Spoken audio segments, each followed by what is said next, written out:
राधा राधा राधा राधा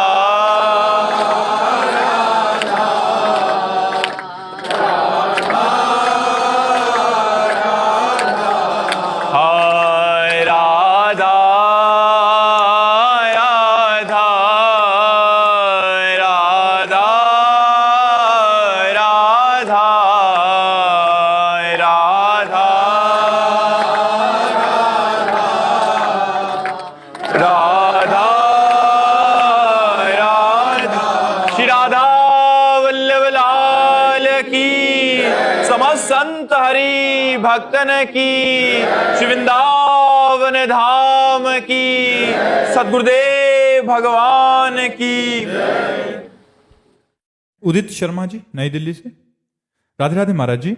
महाराज जी, मेरा प्रश्न है कि मैंने आपके एकांतिक वार्तालाप में आपको कहते सुना है कि हर प्रतिकूल परिस्थिति को हमेशा सहना चाहिए, मगर गीता जी में भगवान श्री कृष्ण ने अर्जुन जी को अन्याय के खिलाफ लड़ने के लिए भी कहा है। तो मेरा प्रश्न है कि क्या हमें किस स्थिति में सहना चाहिए और किस स्थिति में विरोध? दो बात समझनी है। एक है विरक्त मार्ग और एक है गृहस्थ मार्ग। इस समय भगवान छात्र धर्म का उपदेश कर रहे हैं। अर्जुन क्षत्रिय कुल में प्रकट हुए, छात्र धर्म का कि जो अधर्माचरण करता है, तुम राजकुमार हो, तुम्हारा अधिकार है दंड देना, इसलिए उनको दंड दो। लेकिन अगर यही एक साधु की बात हो तो भगवान उसे देखो, अगर कोई भागवत पढ़ता हो एकादश स्कंद में तितिक्ष ब्राह्मण की कथा भगवान सुनाते हैं एकादश स्कंद में। उस समय कहते हैं, हे उद्धव, यदि कोई गर्दन पकड़कर दबा दे, बांध दे, पीड़ा दे, पिटाई करे, तो भी कुछ नहीं बोलना चाहिए, चुपचाप सह जाना चाहिए। बाहरी कोई सहयोग न लेकर अपनी विवेकमयी बुद्धि के द्वारा आत्मस्वरूप में सबको देखते हुए सह जाना चाहिए। तो उद्धव जी ने कहा सहना तो बहुत कठिन है। तब तितिक्षु ब्राह्मण की भगवान ने कथा सुनाई। जब हम विरक्त मार्ग का अनुसरण करेंगे, भगवत मार्ग का अनुसरण करेंगे, तो क्षमा उमा संत के यही बड़ाई, मंद करत जो कले भलाई। वो बुरा कर रहा है, हम उसका भला कर रहे हैं, ये हमारा साधु मार्ग है। लेकिन उस समय अर्जुन जी छात्र धर्म से युक्त युद्ध भूमि के बीच में है, तो भगवान छात्र धर्म का उपदेश कर रहे हैं। और जब ज्ञान मार्ग का, भगवत मार्ग का उपदेश होता है, तो ये क्रूरा पापिनो न च सताम संभाष्य दृश्याश्च ये सर्वान वस्तुतया निरीक्ष परम स्वाराध्य बुद्धिर्मम। जो घोर पापी हैं, दुष्ट हैं, नीच हैं, संभाषण योग्य भी नहीं, उनमें भी मेरे श्री राधा वल्लभ लाल विराजमान है, ऐसी दृष्टि रखो। घोर पापी में भी भगवत दृष्टि रखने की बात विरक्त मार्ग, भगवत मार्ग में, भक्त मार्ग में आई है। तो ये बात दोनों का मिलान नहीं हो सकता। दोनों का इसलिए मिलान नहीं हो सकता कि जहां इनको मारो वो उस समय छात्र धर्म का उपदेश है, और जहां ये सहो वहां भगवत मार्ग का उपदेश है। भगवान की ही वाणी से अलग अलग जय। तो हमको समझना होगा इस समय किसके लिए क्या उपदेश हो रहा है, उसको दूसरी जगह से नहीं जोड़ सकते। अलग अलग प्रसंग हैं, उनका अलग अलग उद्देश्य है। महाराज जी, गृहस्थ जीवन में किन बातों का मतलब विरोध कर सकते हैं और किन बातों को सहना चाहिए? गृहस्थ धर्म में हमारे ऊपर, जो सिर्फ हमारे शरीर के ऊपर अगर कोई गाली देता है, अपमान करता है, लड़ाई करना चाहता है, तो हम नहीं लड़ेंगे। लेकिन हमारे परिवार के ऊपर, हमारी पत्नी के ऊपर, हमारे धर्म के ऊपर, हमारे राष्ट्र के ऊपर अगर बात आती है, तो जितना हमारे में बल है उसका प्रयोग करेंगे, नहीं तो बड़े बल का, सरकार का सहयोग लेंगे और उसका विरोध करके उसको दबाएंगे, उसके अधर्म को रोकेंगे, उसकी बुरी चेष्टाओं का नाश करेंगे। अब ऐसा नहीं कि जैसे मानो क्षमा शब्द हमारे लिए है, आप हमें गाली दे दो, आप हमें ऐसा। लेकिन वहीं अगर एक दिन भिक्षा मांगने जा रहे थे, तो जब लौटे भिक्षा लेकर, तो एक गाय जा रही थी और पीछे से एक गड़ासा लिए हुए आदमी, तो हमने देखा, हमने कहा तो मार देगा, जोर से आवाज की, रोका उसे, रुक वहीं, ये क्या है? तो उनका हमारी ठेला में केला रखे हुए थे, ये हम कुछ लेने चले गए गाय। हम कहा देखो गाय का धर्म है अपना पेट भरना, वो ये नहीं जानती कि तुम बेचने वाले हो या क्या हो, उसको तो केवल अपना पेट भरना है।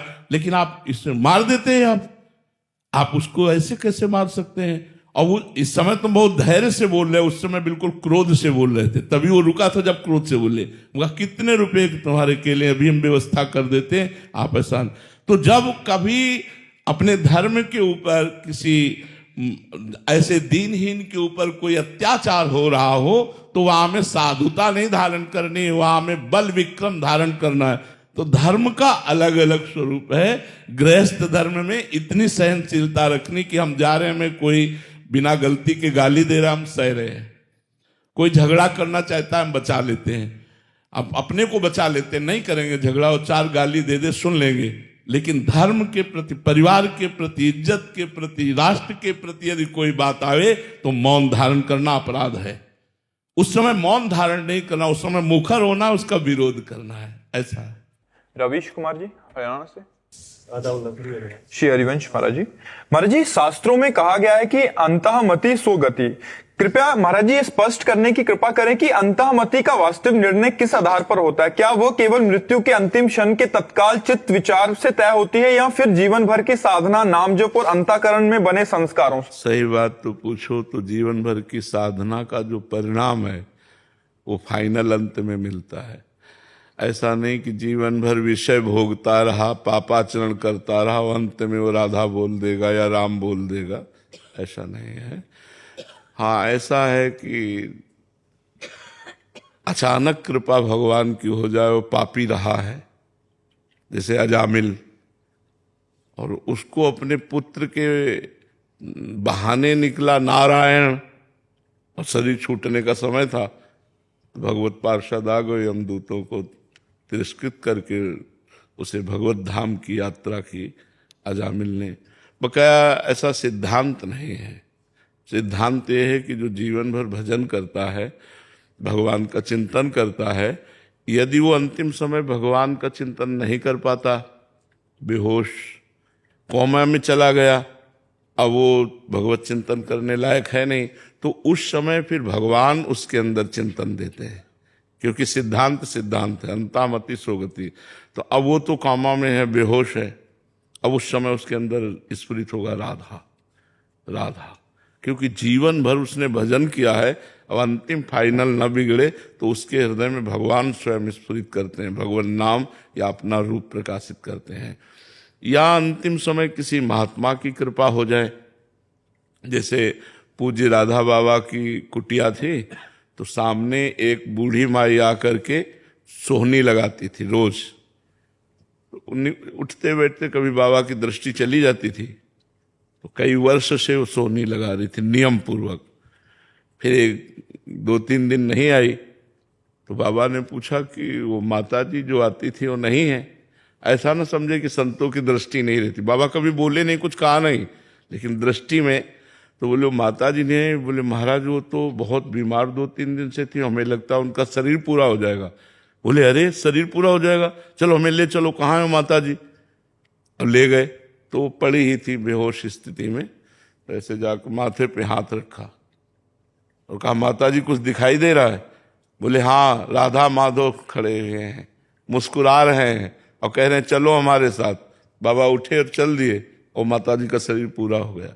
तो किसी सिद्ध पुरुष की अंतिम समय कृपा हो जाए, भगवान की कृपा हो जाए कि कोई भक्त सानिध्य मिल जाए और उसे नाम कीर्तन, मान लो बेहोश है लेकिन उसके वातावरण में नाम कीर्तन शुरू हो गया, जहां शरीर बेहोश पड़ा है, तो उसको भगवत गति प्राप्त हो जाएगी।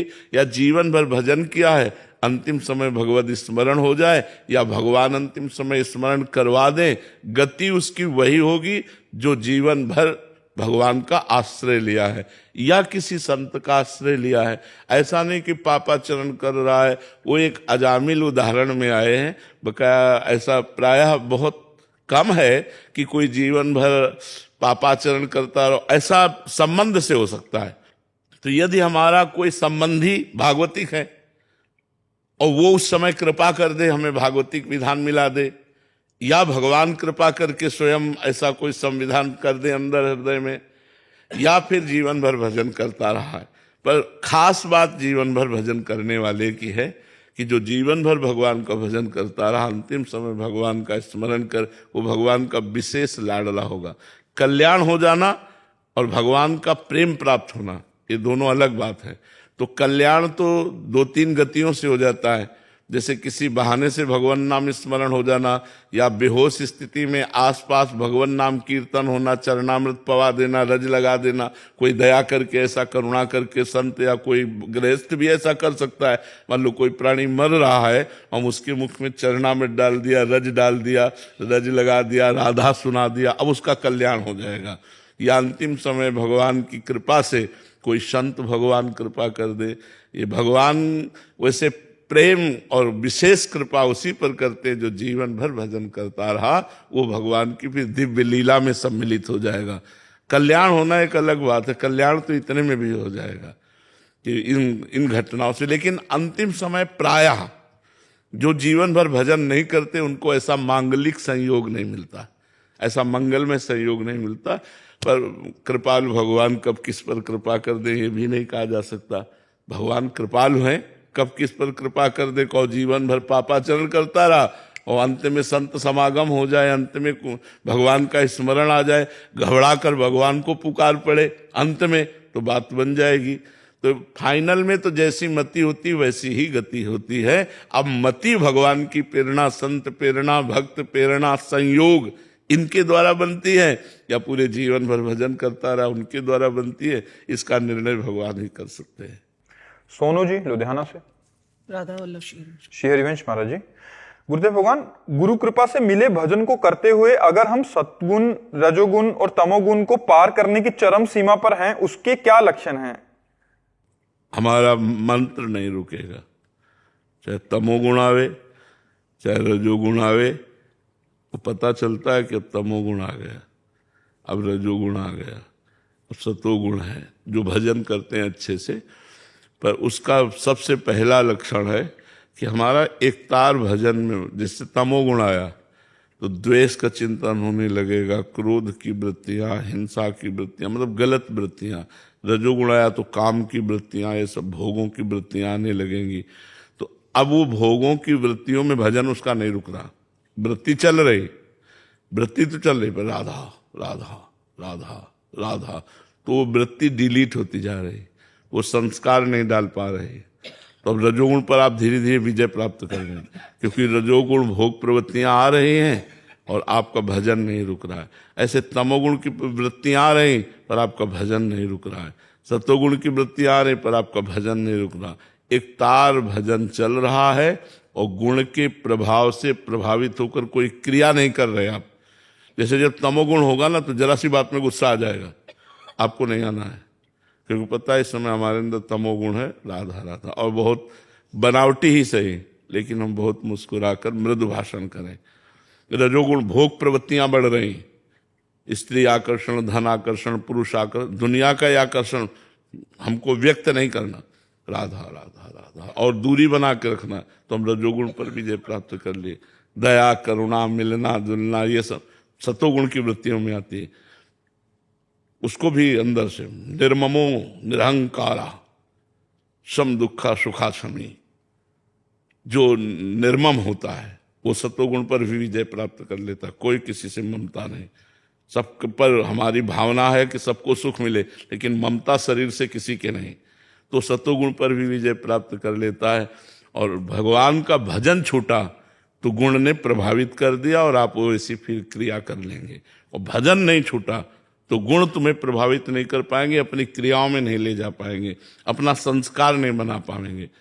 तभी तो कभी अच्छा भजन होता है, कभी भोगों की प्रवृत्ति होती है, कभी नाना प्रकार के राग द्वेष का चिंतन, क्रोध, हिंसा, आलस्य, तमोगुण, प्रमाद, आज नहीं करते भजन ऐसा। तो ये सब गुणों का प्रभाव प्रभावित कर रहा है और एक तार हमारा भजन चल रहा है और ये गुण आते जाते रहते हैं, फिर धीरे धीरे शांत हो जाते हैं। फिर गुणों का प्रभाव अंतःकरण पर नहीं पड़ता, वो बिल्कुल भगवत स्वरूप में स्थित रहता है। पर अभ्यास के द्वारा ऐसा। और खान पान, अगर हमारा खान पान रजोगुणी है तो भजन एक तार नहीं चल पाएगा। तमोगुणी है तो नहीं एक तार चल पाएगा। सतोगुण वाला हमारे भजन में सहयोग करेगा। यदि सतोगुणी भोजन है तो हमारे भजन में सहयोग करेगा। लेकिन सतोगुण भी फंसाने वाला ही है माया में। मुक्त करने के लिए तीनों गुणों से ऊपर उठना पड़ता है। तो खूब नाम जब प्रधान पहचान भगवत चिंतन न छूटने पावे। भगवत चिंतन छूटना तो मतलब फिर इन गुणों का प्रभाव हो जाएगा। यही डरे ही डरप हरिवंश हित, जिनो भ्रवई गुण सलिल पर, जी नामन मंगल लोक तिहूं, सुहरिपद भज न विलंब कर। देर मत करो, जिनका नाम तीनों लोकों का मंगल करने वाला है उनका भजन करो, उनके चरणों का आश्रय लेकर।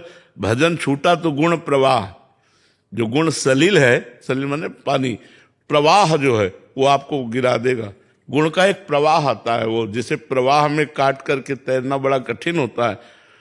तो ऐसे गुणों के प्रवाह को काटने के लिए केवल नाम, भगवान का नाम, भगवान का आश्रय, वही गुण प्रवाह से पार कर पाएगा। तो भगवत भजन हमारा चल रहा है, तीनों गुणों का अपना प्रभाव आता जाता रहता, कोई फर्क नहीं पड़ता। धीरे धीरे आप विजय प्राप्त कर लेंगे। प्रधान दृष्टि भजन पे रखनी है। और जैसे हमारा भजन बने, वो खान पान, वो दृश्य, जैसे अगर जो गुण आया और मोबाइल में आप गलत बातें देखने लगे तो अब आप नष्ट हो जाओगे। गुण आपको नष्ट कर देगा। तमोगुण आया, आप वैसी प्रमाद स्थिति, निद्रा, आलस्य, लड़ाई झगड़ा, तो आपका भजन छूट जाएगा, चिंतन बिगड़ जाएगा। तो हमको ये करना है कि भजन न छूटे। हमें मेन पॉइंट पर रहना है कि हमारा भजन न छूटा तो कोई भी दोष, कोई भी विकार हमें परास्त नहीं कर पाएगा। और भजन छूटा तो फिर रही क्या गया, फिर वो गिरा देगा। ठीक है ना। खान पान सत्वगुण होना चाहिए। हमारा देखना, सुनना, बोलना, पढ़ना, लिखना, ये सब सत्वगुण होना चाहिए, तभी हम आगे बढ़ेंगे। दीप्ति बिष्ट जी देहरादून से राधे राधे महाराज जी। महाराज जी, क्या मन का भटकना लक्ष्य की स्पष्टता ना होने के कारण होता है और मन को एक लक्ष्य पर टिकाए रखने का सही तरीका? लक्ष्य भी बन जाने पर मन भटकेगा। क्यों भटकेगा? पूर्वाभ्यास। जैसे हमारा लक्ष्य है कि हम भगवान को प्राप्त करें और उसमें बाधक है सांसारिक भोग। अब हम नहीं चाहते, हमारा लक्ष्य प्रभु है, पर पूर्वाभ्यास, जो हमारे मन का पूर्वाभ्यास भोगों में जाने का रहा है वो रहेगा। और उसको काटना है नए अभ्यास के द्वारा। हमारे नया अभ्यास भजन का ऐसा करना है, इसमें नहीं माना जाएगा कि तुम्हारा लक्ष्य ठीक नहीं था इसलिए तुम्हारा मन चला गया। नहीं, गलत बात। लक्ष्य उसका ठीक है, पर पूर्वाभ्यास भोगों का जो मन का है वो मन चला गया और वो संभाल नहीं पाया और ऐसी क्रिया कर बैठा। तुम्हारा लक्ष्य ठीक नहीं था इसलिए तुम, ऐसा नहीं हो सकता। उसका लक्ष्य ठीक है पर पूर्वाभ्यास गलती करा सकता है, या कुसंग, मतलब बिल्कुल लक्ष्य ठीक है लेकिन थोड़ी देर के लिए कुसंग हो गया, गलत स्त्री, गलत पुरुष, गलत ऐसा संग हो गया और वो भ्रष्ट हो गया। तो खास बात है मन के पूर्वाभ्यास को नए अभ्यास के द्वारा काट करके हमें प्रभु में लगाना। और संसारिक लक्ष्य हो कोई कि मैं ये बनूंगा, मैं डॉक्टर बनूंगा, या मैं, मतलब संसारिक दृष्टिकोण, ये तो साधक की दृष्टिकोण। तो उसमें भी संयम की जरूरत है भाई। हमें कोई ऊंचाई प्राप्त करनी है तो हमें साधना करनी पड़ेगी। तो अगर सांसारिक पद भी चाहिए तो तपस्या करनी पड़ेगी, साधना करनी पड़ेगी। अगर आप ऊंचे पदों पे हैं तो पूर्व में आपने तपस्या की है, दान पुण्य किया है, उसके बल से आज हैं। आज करोगे तो आगे आपको प्राप्त होगा। बकाया संयम और पुण्य और संस्कार अपने अच्छे बनाने के लिए सबको तत्पर रहना चाहिए। हम संयम से रहें, हम अच्छे आदतें बनावें और भगवान की तरफ हम बढ़े तो हमारा परम मंगल होगा, ये निश्चित है। कोई ऐसा कि हम भ्रष्ट आचरण करें और हम उन्नति को प्राप्त हो सकता है कि आप भ्रष्ट आचरण कर रहे हो, आपके पुण्य है पीछे के जोरदार, तो आप आज उन्नति को प्राप्त होगे, लेकिन वो उन्नति टिकाऊ नहीं होगी, क्योंकि आपका जिस दिन वो पुण्य खर्चा हो जाएगा उस दिन आप बिल्कुल धम्म से गिर पड़ेंगे, नष्ट हो जाएंगे, किसी काम के नहीं। अगर हमको ऊंचाई पर टिके रहना है, ऊंचाई पर पहुंचना है, तो हमें पुण्य करना है, हमें तपस्या करनी है, हमें साधना करनी है। और भगवान तक पहुंचने के लिए तो दिव्य साधना करनी है। उसमें तो तनिक भी ढुलमुल नहीं, उसमें तो पूर्ण लक्ष्य। तो हमें पूर्वाभ्यासी जो विषयी मन है उसे भगवद अभ्यासी बनाना पड़ेगा, ये हमारी पक्की बात है।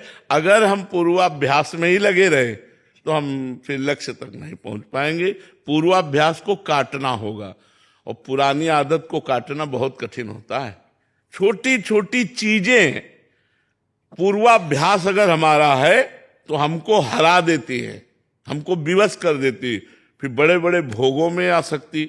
तो इसीलिए भगवान की प्राप्ति कठिन है कि पूर्वाभ्यासी मन हमको भोगों में लगा देता है। हमको उसे काटना, साधना किस बात की है?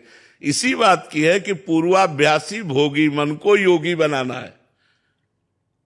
शरीर में योग चिन्ह धारण करने से योगी नहीं होता, मन को योगी बनाना है। जो मन विषयी है, भोगी है, उसे योगी बनाना है, भगवान से जोड़ना है। भगवान से जुड़ना ही तो योग है। चित्त वृत्ति को रोककर परमात्मा में लगाना ही योग है। तो इसलिए पूर्वाभ्यासी मन को भगवद अभ्यासी बनाना, और लक्ष्य दृढ़ है, पर पूर्वाभ्यास में अगर लग गए तो फिर भ्रष्ट हो जाओगे, ये बात है। अनुराग जी उज्जैन से। राधे राधे। राधे राधे महाराज जी। महाराज जी आपके चरणों में कोटि कोटि प्रणाम। महाराज जी पिछले 1 वर्ष से एकांतिक वार्तालाप सुन रहा हूं और नाम जपने का भी प्रयास कर रहा हूं।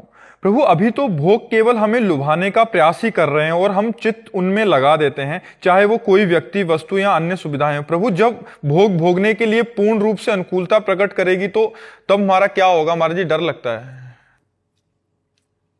उसे डर लगता है तो अच्छी बात है, लेकिन सही डर लग जाए तो हम बच सकते हैं। अभी सही माने में डर नहीं है, ऊपर से हम कहते डर है, अंदर से सुखद लगता है। भोगों की तरफ हमारी रुचि क्यों है? क्योंकि वो सुखद लगते हैं, सुख देने वाले लगते हैं। लगता है कि भोग लेते हैं तो सुखी हो जाएंगे, तो ऊपर से डर लगता, अंदर से सुख बुद्धि है। अंदर से डर लगने लगे तो बचत हमारी हो जाए। वो होगा जब थोड़ा ज्ञान हो, थोड़ा हमको अध्यात्म का ज्ञान हो, तब बात समझ में आएगी। ये भोग, आप तो बच्चे हो, बड़े बड़े साधकों को, बड़े बड़े अच्छे परमार्थियों को भी लुभायमान कर लेते हैं, मतलब ज्ञानियों को भी लुभायमान कर लेते हैं। आप तो अभी बालक ही हो। ज्ञानिनामपि चेतांसि देवी भगवती ही सा बलादा कृष्ण मोहाय महामाया प्रेक्षति। बड़े बड़े ज्ञानियों के चित्त को बलात् अपहरण करके मोह में डाल देना, ये महामाया की सामर्थ्य है। कुछ छोटी मोटी, पर यदि हम दैन्य भाव से भगवान का आश्रय लेकर नाम जप करते हुए चले तो हम बच सकते हैं। अगर हमें ज्ञान हो जाए तो फिर अच्छा नहीं लगता। भोगों में सुख नहीं है, सुखाकर्षण है, सुख नहीं। जैसे हम जो चिंतन में सोचते हैं ना कि यार ऐसे से ऐसा ऐसा खाएंगे, ऐसे से ऐसा, वो जब हम खा रहे होते हैं तो वो सुख नहीं मिलता। जब हम भोग रहे होते हैं तो वो सुख नहीं मिलता जो चिंतन में था। ध्यान से हमारी बात समझना, यह अध्यात्म है।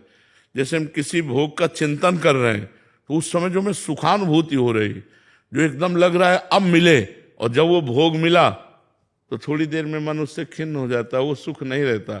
इसका मतलब भोगाकर्षण में सुख है, भोगने में नहीं।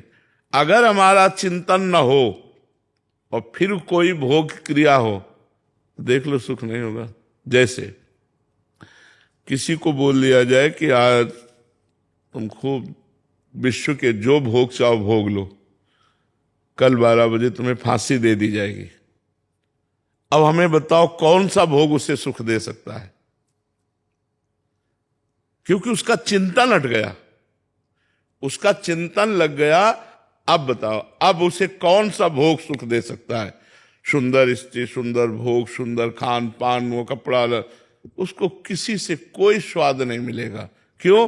क्योंकि चिंतन हट गया, चिंतन मृत्यु में लग गया कि कल 12 बजे तुम्हें फांसी दे दी जाएगी। तो जिसमें सुख है तो उसमें है, चाहे जिस परिस्थिति में है। परमात्मा में सुख है तो फांसी की सजा सुनने पर भी मुस्कुराहट होगी। जैसे श्री दाम नाम के एक भक्त थे, वो बड़े करुणाशील थे। भक्त में करुणा होती, दया होती। तो वो बादशाह के खजांची थे। तो जैसे कोई गया हो, महाराज मैं गरीब आदमी हूं, बेटी का ब्याह है, तो खजाने से वो दे देते। यद्यप चाहिए कि राज आज्ञा लेकर खजाने से दें, पर राज आज्ञा चूंकि वो इतना दयावान करुणावान तो था नहीं कि सब गरीबों के लिए वो आज्ञा कर दे, तो इसलिए वो कर देते थे। धीरे से काजी को पता चला, जांच हुई तो बात पक्की मिली और उन्होंने स्वीकार किया कि हम बिना राज आज्ञा के खजाने से हम दे देते हैं, तो ये अपराध बनाना। तो उनको राजा ने, बादशाह ने फांसी की सजा सुनाई, तुम्हें फांसी दे दी। और बड़े भक्त, भगवान का भजन करने वाले, बड़े करुणा में, मतलब वो राज आज्ञा में रहते थे लेकिन वो शांत थे। उनका चरित्र है, श्री राम जी का चरित्र है। वो मुस्कुरा दिए, जब फांसी की आज्ञा हुई तो मुस्कुरा दिए। और उनके आराध्य देव थे महाराष्ट्र में जो विराजमान विट्ठल भगवान है, विट्ठल भगवान आराध्य देव थे। तो कहा जैसी विट्ठल की कृपा। तो उनका तुम्हारी अंतिम इच्छा क्या है? तो उनका एक बार विट्ठल भगवान के सामने से मुझे निकलवा दो, मतलब एक बार आंख मिलवा दो। तो उनको बंधन में डाल करके और विट्ठल भगवान के सामने गए, कहा आप राजी हो? बचल दे, आप राजी हो कि मुझे फांसी हो? तो हम राजी हैं। जोई जोई प्यारो करे सोई मोहि भाए। यदि प्यारे तुम्हें ऐसा लगता है कि अब मेरा शरीर अंत हो फांसी के द्वारा, तो कोई बात। इधर भगवान पहुंचे बादशाह के पास, 15-16 वर्ष की अवस्था। भगवान तो कितना भी आग को कितना भी छुपा, छुपते थोड़ी, कमल नयन, और मुस्कुरा करके सलाम किया, क्योंकि वो पहली बात तो रुपए देख करके उसका होश उड़ गया। उन्होंने कहा सुनो, हमारे मालिक को तुमने फांसी की सजा सुनाई है खजाने के कारण, और ऐसे पीतांबर से छोड़े वो हीरे, बोले हीरे रत्न ऐसे हैं कि तेरा खजाना कुछ नहीं है। और देखा कि वो बड़े कीमती, ये ले और तुरंत मेरे आदेश कर मेरे मालिक को छोड़ा जाए। बोले मालिक? बोले श्री राम मेरा मालिक है, मैं उनका नौकर हूं भगवान। तो बोले श्री राम ने तो कभी बताया नहीं, बोले इतने गुप्त है कि पूछो मत, हमने मना किया कि तुम्हारी नौकरी ना करे। तुम्हारे पास ऐसे खजाने में है ही नहीं रत्न और हीरे जैसे हमारे मालिक के पास है। अब वो तुरंत आदेश करने में लगा, जाओ तुरंत उनको रोको। वो बद स्थान की तरफ ले गए, कहीं उनको फांसी न दे दी जाए। तो घुड़सवार दौड़े, उनको रोक। इतने में भगवान अंतर ध्यान होगा। अब वो पागल बादशाह कहाँ गया हो, कहाँ गया? श्री राम को बादशाह हाथ जोड़कर बोले एक बार अपने नौकर की दर्शन करा दो, दीदार करा दो। बोले हमारे को नौकर? हम तो आपका नौकर है।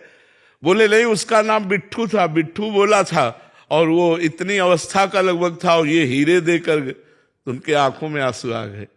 अरे बोले ये नौकर नहीं, अखिल ब्रह्मांडों के मालिक भगवान विट्ठल हैं, जो हमारी रक्षा के लिए आपके सामने ऐसे आए थे।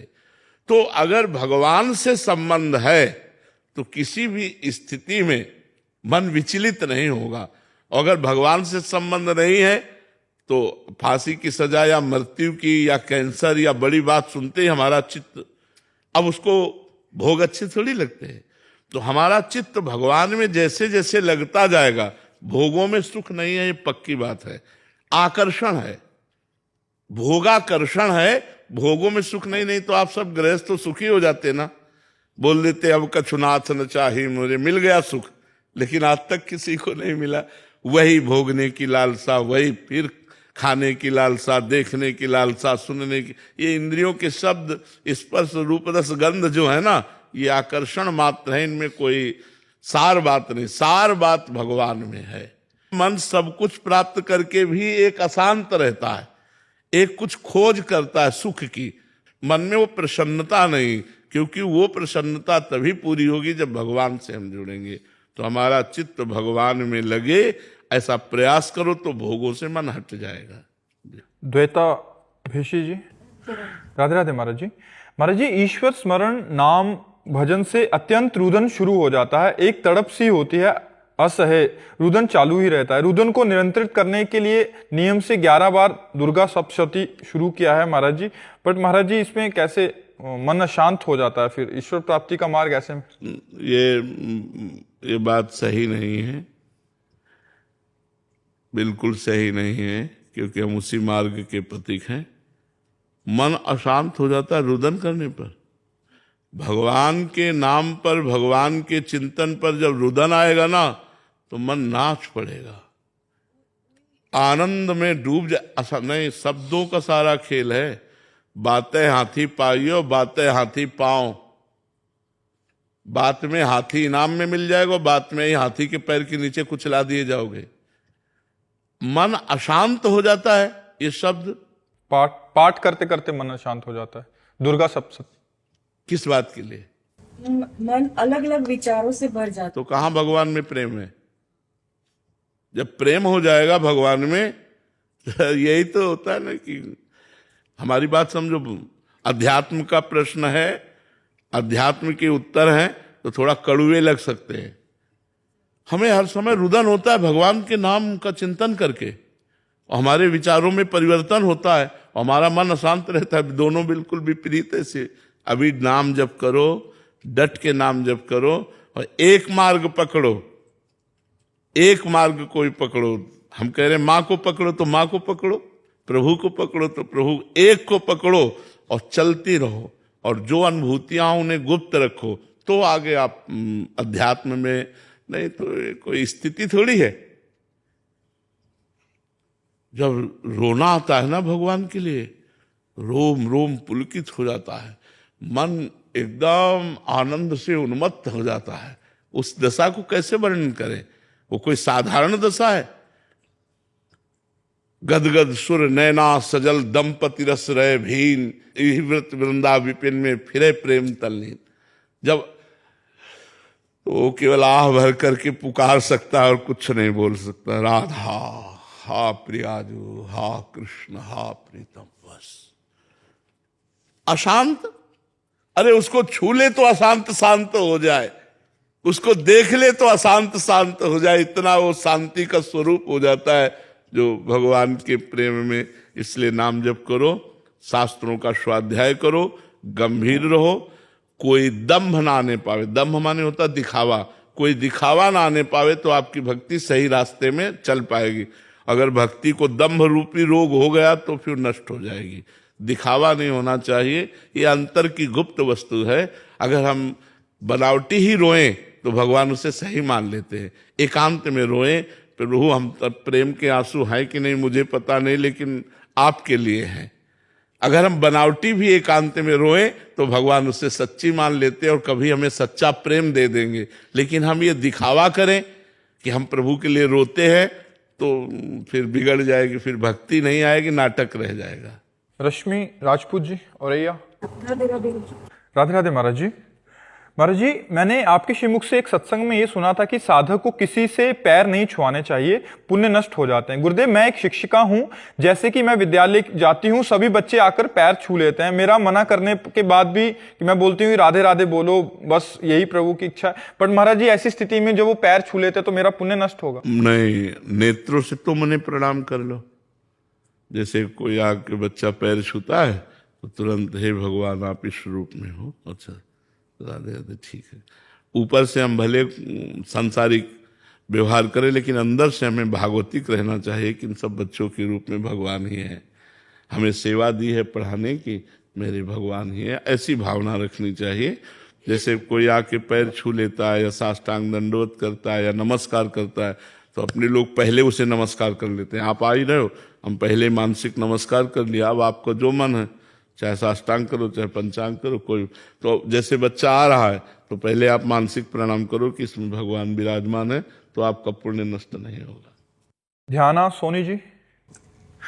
राधे राधे महाराज जी। महाराज जी, कोटि कोटि प्रणाम। महाराज जी, गीता जी में कहा है कि कर्म करो पर फल की चिंता ना करो, परंतु महाराज जी हम विद्यार्थी काल में हमारा लक्ष्य अच्छे मार्क्स लाना है ऐसा रहता है, तो फल के बिना कैसे हम कर्म? वो बड़ी ऊंची बात है। तो अभी तुम जैसा भाव कर रहे हो ऐसा ही करो। किसका प्रश्न है? ऐसा ही करो कि मैं अच्छी पढ़ाई पढ़ूं और मैं अच्छे नंबर लाऊं, मैं ग्रेजुएट बनूं, ऐसी भावना करो। अभी वो अध्यात्म की ऊंचाई की बात है कि कर्म बंधन से मुक्त होने का उपाय क्या है? कर्म करो और फल की आशा ना रखो। अभी आप कोई अध्यात्म में थोड़ी चल रहे हैं, अभी बच्चे हो। अगर फल की आशा नहीं रखोगे तुम, तो तुम्हारी रुचि नहीं होगी पढ़ाई में। समझो, जब हम फल की आशा करते हैं तो हमारी रुचि ज्यादा बढ़ जाती है। हम आशा करते हैं कि हमारे व्यापार में अच्छा लाभ हो, और अगर हम आशा ना करें तो इतना प्रयत्न व्यापार में क्यों करें? आप समझना। तो एक स्थिति आएगी जब आप इन सब बातों को प्राप्त करने के बाद भी अशांत होगे, तब आप प्रश्न करोगे कि अब मैं क्या करूं, क्योंकि अच्छी नौकरी है, रुपया भी मिलता है, परिवार भी सब है, फिर भी मेरा मन व्याकुल है। तब आपको अध्यात्म का रास्ता मिलेगा। अध्यात्म में ये बात है कि कर्म करो, फल की आशा मत रखो। सुख दुखे समय कृत्वा लाभालाभो जया जयो। आपने कर्म किया, परिणाम में सुख मिला या दुख मिला, लाभ मिली या हानि मिली, जय हुई या पराजय हुई, इसकी चिंता मत करो। ये एक बहुत अच्छे साधक की बात है। अब कोई खिलाड़ी से कह दे कि तुम विजय की आशा मत करो, तो भाई वो विजय की आशा से ही खेल उत्साहपूर्वक खेल पाएगा। बात समझना हमारी। एक किसान से कहो कि वो पहले ही आशा करता है कि मैं फसल बोऊंगा तो इसमें 1 मन गेहूं लगेगा बीज में, तो 40 मन बाद में होगा। वो आशा करके पसीना चुहाता है, मेहनत करता है। तो ये जो प्रारंभिक कर्म है, ये आशा से ही पूर्ण होने की भावना हमारे अंदर कर्म में प्रवृत्त करती है। कोई भी बिना आशा के कर्म कहाँ करता है? संसार में आशा तो हो जाती है ना, मैं ये करूंगा तो लगभग इतनी प्रॉफिट हो जाएगी, उसके फल की आशा करके ही वो कर्म में प्रवृत्त होता है। अब वो जब कर्म का फल दुख आया तो वो विचलित हो जाता है। हर बार थोड़ी कि आप विजयी ही होते रहोगे, कभी कभी पराजय भी आती है। तो भगवान इसलिए कह रहे हैं कि तुम समान भाव बना रहे तुम्हारा, तुम दुख सुख से लिप्त ना हो, इसलिए तुम फल की आशा मत करो। पर वो ऊंची बात है। अभी बच्चे हो तुम, खूब अच्छी आशा करो कि मैं ग्रेजुएट हूं, मैं अच्छे नंबर से पास हूं, मैं अमुक डिग्री प्राप्त करके अमुक नौकरी करूं। आशा रखो, जिससे तुम्हारे प्रयत्न में उत्साह रहेगा, तुम्हें कर्म करने में उत्साह रहेगा। वो तो योग है। अभी तो आप संसार के बच्चे हो, नाम जप करते रहो और खूब अच्छी पढ़ाई। हर व्यक्ति चाहता है, जैसे भजन करने वाला, मैं अच्छा भजन करूं, भगवान का अच्छा भक्त बन जाऊं, भगवान के चरणों का मुझे प्रेम प्राप्त हो, ऐसी आशा तो करता है ना।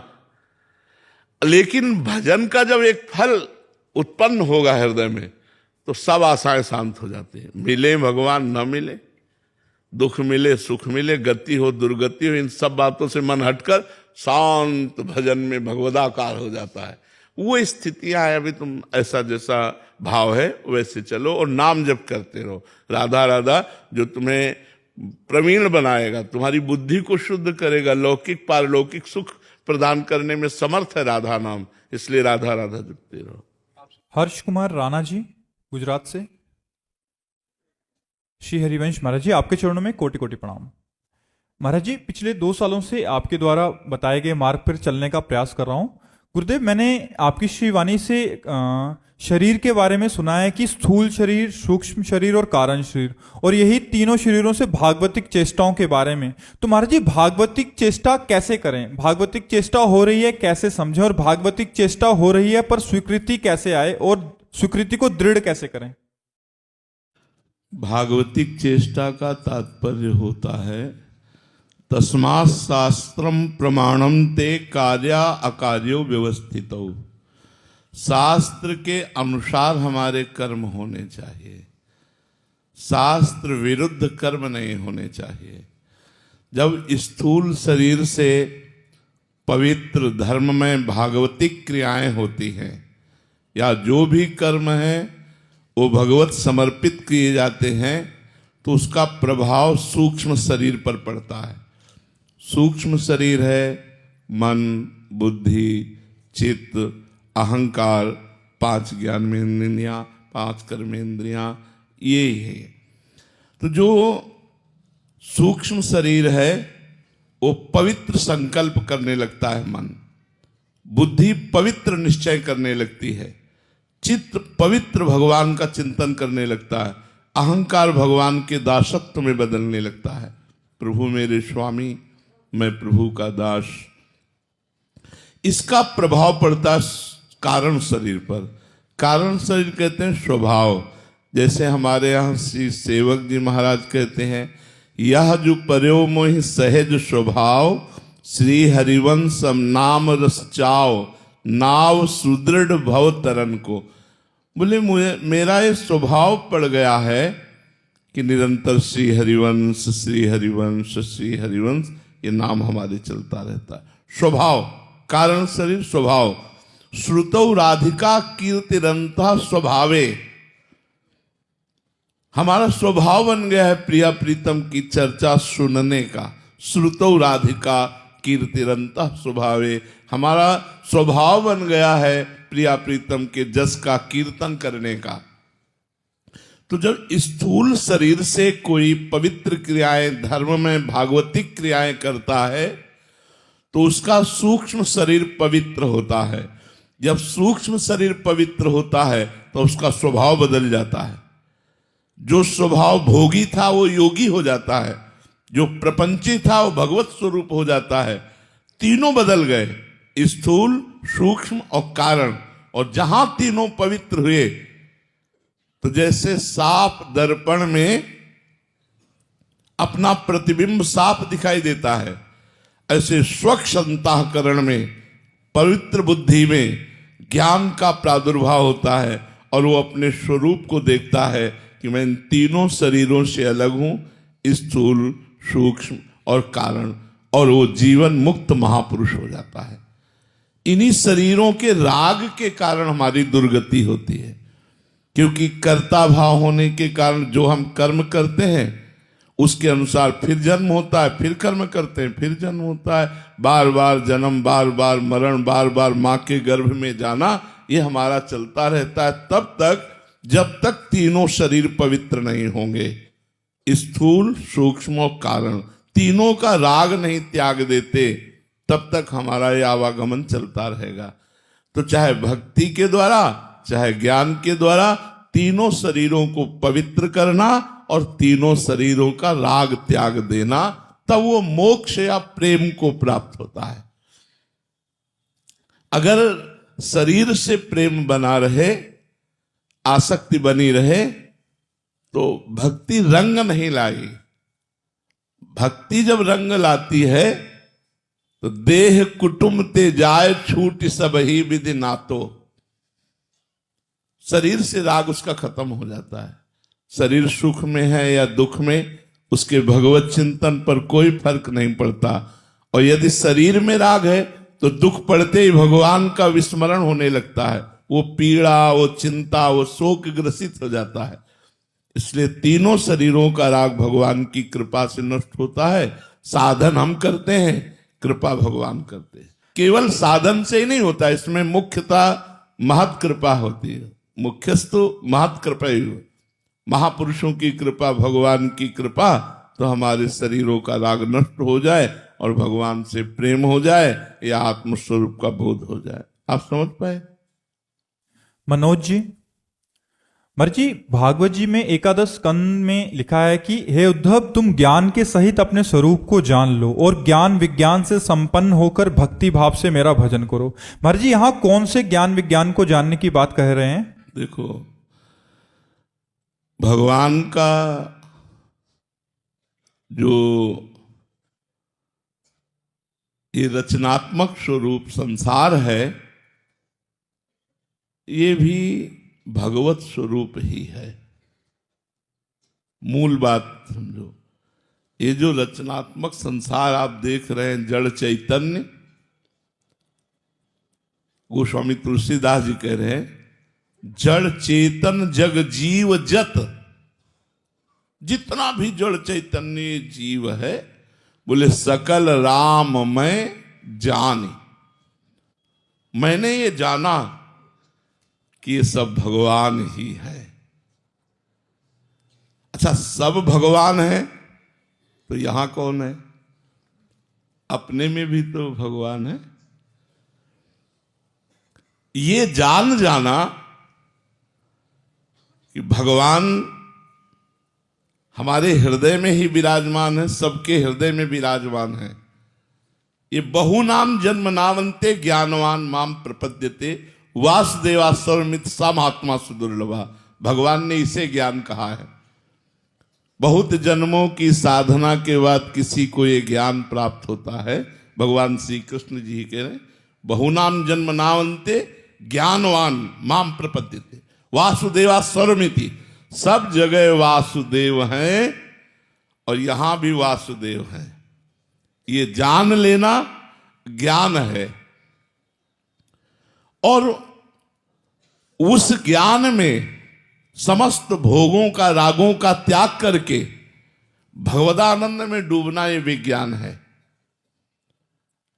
भगवदानंद में डूबना ये विज्ञान है। तो भगवान कहते हैं ये तुम जान लो और ये अनुभव करो।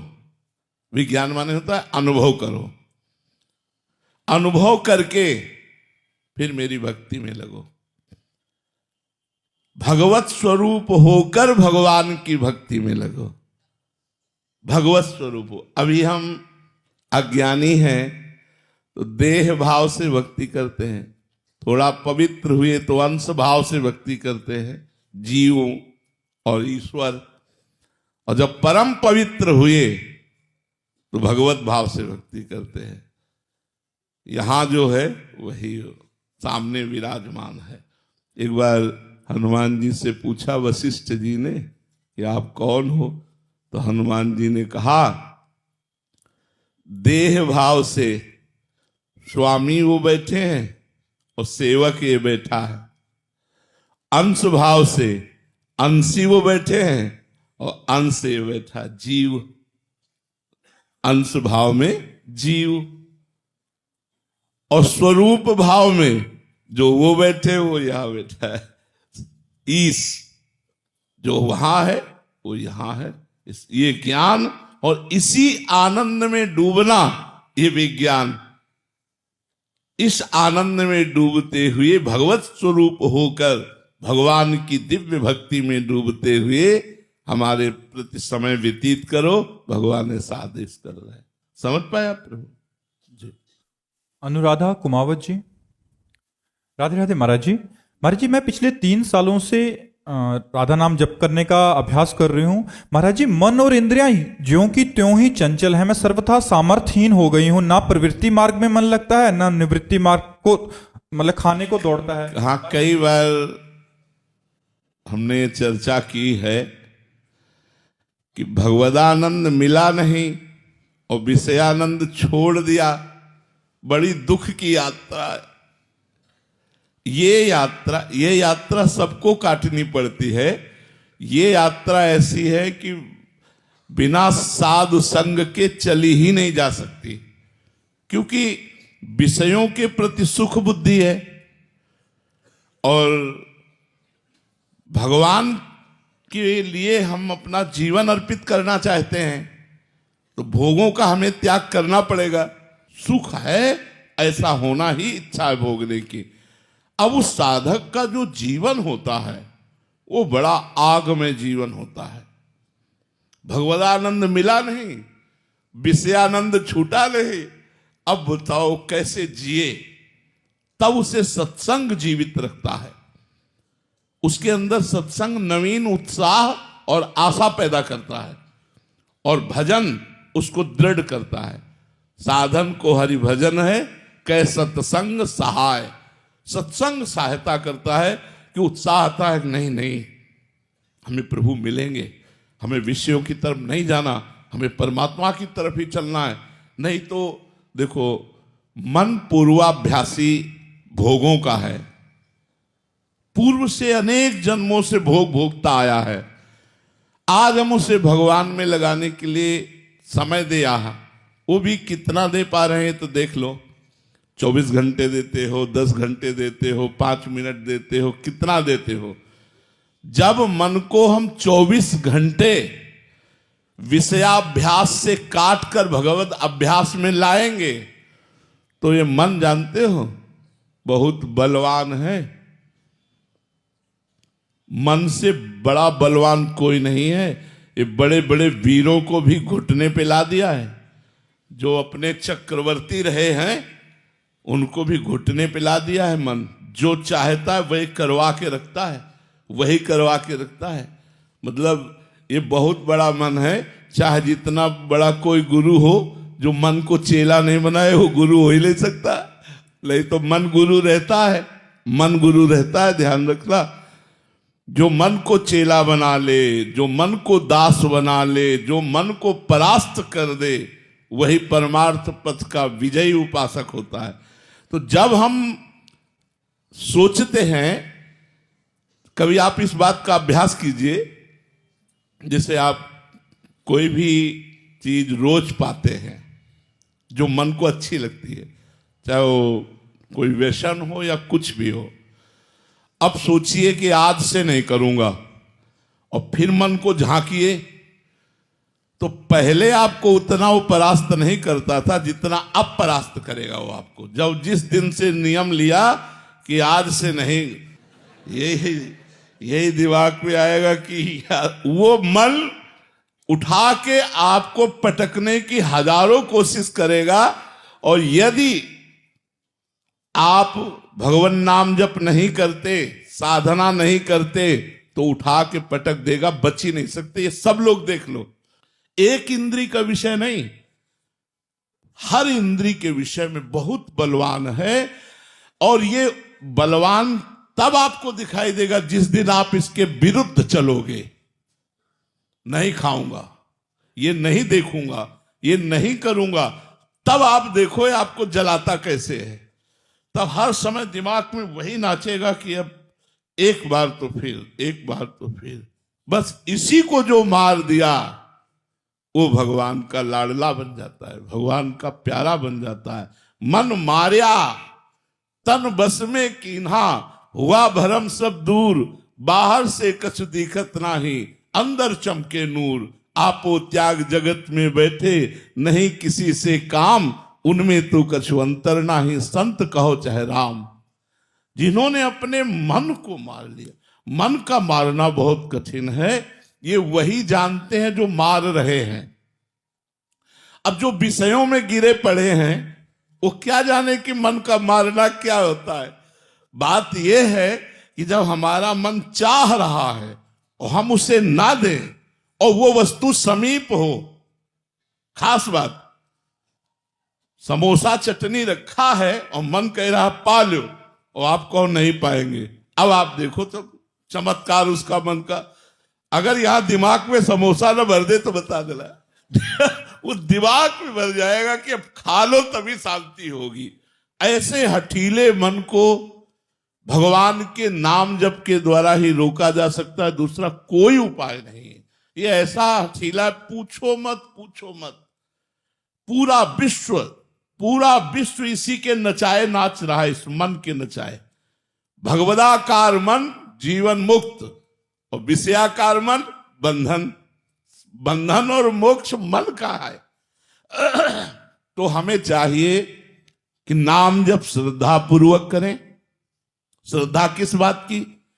कि चाहे जीवन में भगवान न मिले, चाहे जीवन में हमें कोई सुख न मिले, लेकिन नाम जप नहीं छोड़ूंगा, वो तो पार हो सकता है। और जो हुआ कि 3 साल हुए जब करते, अभी सिद्ध हुए कि नहीं, मन मालंग, तो भूल जाओ, मार्ग छूट जाएगा। मन अश्रद्धा पैदा कर देगा। तुम 3 साल की बात करते हो, हम 30 वर्ष की बात करें कि 30 वर्ष हो गए और भी मन को संभाल नहीं पाए। मन वैसे ही जब उछाल मारता है, मीरा जी कहती है गिरधर ये मतवाला हाथी मन कोई भी जंजीर नहीं मान रहा, हर जंजीर तोड़ देता है। गोस्वामी जी तुलसीदास जी कहते हरिजू मेरो मन हठ न तजय। ये बड़ा हठीला है प्रभु, ये मानता नहीं है। और तो आखिरी में वो कहते हैं हौ हार्यो कर जतन विविध विधि, अतिशय प्रबल अजय, तुलसीदास बस होय तबे जब प्रभु पेरक बरजय। मैं हार गया यतन करके नाथ, मेरे से वश में नहीं हुआ। अब आप कृपा करो, आप रोक दो इस मन को। ये बहुत जोर की बात, आप रोक दो, ये मन शांत हो जाएगा, क्योंकि इसकी डोरी आपके हाथ में है। तो हम भगवान का आश्रय लेकर नाम जप करें और ऊबे नहीं। और मन जिस चीज के लिए हठ कर ले, उस चीज पर विचार करो कि ये धर्ममय या अधर्ममय। अगर अधर्ममय है तो ना ना ना, और धर्ममय है तो फिर कर देना। अब जैसे वो कह रहा है कि आज हमको अमुक चीज पानी है, वो पाने लायक है, तो फिर आप व्यवस्था करो, उसको थोड़ा अपने पक्ष में करो। एकदम आप ना खींच जाओ, इतने बड़े वीर नहीं हो, गिरा देगा, पक्का गिरा देगा। हम लोग खूब इसका अनुभव किए हुए हैं। इसको पक्ष में भी लेना पड़ेगा। जैसे जंगली जानवर हो तो उसे डंडे का भी भय और खवाने का भी है, दोनों बात रहे। उसको प्यार भी दो और उसको भय भी दो। तो भय अधर्म के लिए और प्यार धर्म के लिए। वो कहता है आज ये हम खाएंगे, ये पिएंगे, और वो धर्ममय है, तो कोशिश करो यदि आपके पास व्यवस्था है तो उसे खवा पिला दो। अगर धर्म के विरुद्ध है फिर नहीं, फिर तो ना ना ना, कुछ भी करे तो वो क्या करेगा, वो जलाएगा हमारे हृदय को, और उस जलन को जो सह गया वही भगवत प्राप्त हो जाता है। यम ही न व्यथ्यन्ते पुरुषम पुरुषर्षभ सम दुखा सुखा धीरम स्वमृतत्वाय कल्पते। जो मन के द्वारा दी हुई जलन से व्यथित होकर परास्त नहीं होता, सुख दुख में समान भाव रखने वाला महात्मा अमृत पद का अधिकारी होता है। महात्मा शब्द सबके लिए है, वो चाहे किसी कपड़े में हो, यदि वो धैर्यवान और भगवान का निज जन भजन करने वाला है, वो महात्मा ही हो, चाहे गृहस्थ हो चाहे विरक्त हो। महाराज जी, एक साधक कह रहे थे कि जैसे आप बोलते हैं कि 25-25 साल हो जाते हैं, मन को काबू करना बड़ा कठिन है, भगवत कृपा हो तो एक वो है। तो महाराज जी कह रहे हैं कि कभी कभी एकदम उत्साह रहित हो जाता है मन की, मतलब कि 25 साल हो गए इन महापुरुषों को, तो फिर बिल्कुल उत्साह रहित हो जाता है। पर भगवान फिर कृपा करते हैं और सहयोग करते हैं। कभी कभी मन एकदम निराशा पैदा कर देता है। बताया नहीं कि भगवान तो मिले नहीं, और विषयानंद सामने दिखाई दे रहा है भोगने के लिए, और मन लालायित है पर भोग नहीं रहा, क्योंकि भगवान के मार्ग में चलना है। तो उस साधक के ऊपर भगवान विशेष कृपा करते हैं। जहां वो लड़खड़ाने लगता है तहां कृपा करके संभालते हैं और फिर अपना आकर्षण देते हैं। क्योंकि ये मार्ग प्रारंभ भी भगवान से होता है, और मध्य भी भगवान में है, और अंत भी भगवान से ही होता है। साधक की कोई सामर्थ्य नहीं, उसका साधन भी भगवान है और उसके साध्य भी भगवान है। तो जब कभी निराशा छाई, निराशा का अंधेरा छाया जीवन में, तो प्रकाश का पुंज बन करके आए और कोई ऐसी बात करी, कोई ऐसी झांकी दिखाई, कोई ऐसी घटना घटाई, अरे मेरे प्रभु, अरे मेरे दीन बंधु, फिर मन भाग पड़ा भगवान की तरफ। ऐसे चला जाता है, और वो भगवान पकड़ कर चलाते हैं। आप निश्चित समझो, जिस समय साधक जलता है तो एक एक सेकंड का हिसाब भगवान देते हैं उसके। फिर इतना आनंद देते हैं कि नाच पड़ता है और कहता है पायो जी पायो, मैंने राम रतन धन पायो। नाच नाच करके मीरा जी कहती है कि वस्तु अमूलक दी मेरे सतगुरु, सदगुरु ने अमूल्य वस्तु दे दी, भगवान का नाम। इतना परमानंद मिलता है, जीव कृतकृत्य हो जाता है। इसलिए थोड़ी ये जलन तो बर्दाश्त करनी पड़ेगी।